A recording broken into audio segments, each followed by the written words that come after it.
பணத்தை தேடி வந்த திருடன் ஏமாந்து போனான். பழைய மரபீரோக்குள்ளே பதுங்கித்தான் நின்றான். சீப்பும் சில டப்பாவும் சிக்கியதே கையில். சிறுகாசு கூட இல்லை சீமாட்டி பையில்.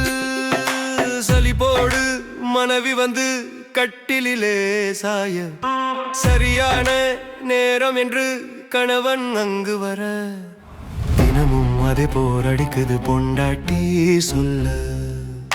புதுசா ஒண்ணு பண்ணலாம்னு புருஷனும் துள்ள. கண்ணாமூச்சி ஆட்டம் ஒண்ணு ஆட வந்தா, காதல் கிளியை கண்ணை கட்டி படுக்க வச்சா. ரம ரம ரம ரம ரம ரம ரம ரம ரம ரம ராமனரு. ரம ரம ரம ரம ரம ரம ரம ரம ரம ரம ராமனரு.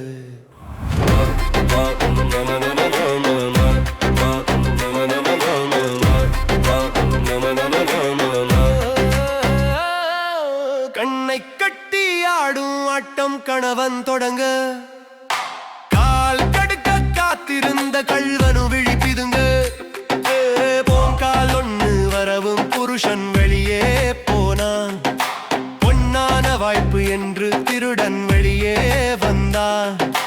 காசு பணம் கிடைக்கலையே கவலைப்பட்ட திருடன், கண்டெடுத்தான் புது புதையல் இருட்டற்றையின் உள்ளே. மௌனமாக ஒரு நாடகம் அங்கே அரங்கேற, மாமன் என்று நினைத்து அவளும் மயக்கத்திலே சேர, அரை மணி நேரம் கழித்து அங்கே புருஷன் வர. அடடா இன்று அற்புதம் என மனைவி அங்கு சிலிர்க்க, பதறிப்போன புருஷனோ நான் இப்பதாண்டி வந்தேன். அப்ப நடந்தது என்ன என மனைவி முகம் வெளுக்க, விளையாட்டாய் தொடங்கியது விபரீதத்தில் முடிந்ததே. கண்ணை கட்டிய காதல் கள்வன் கைவரிசை ஜெயித்ததே.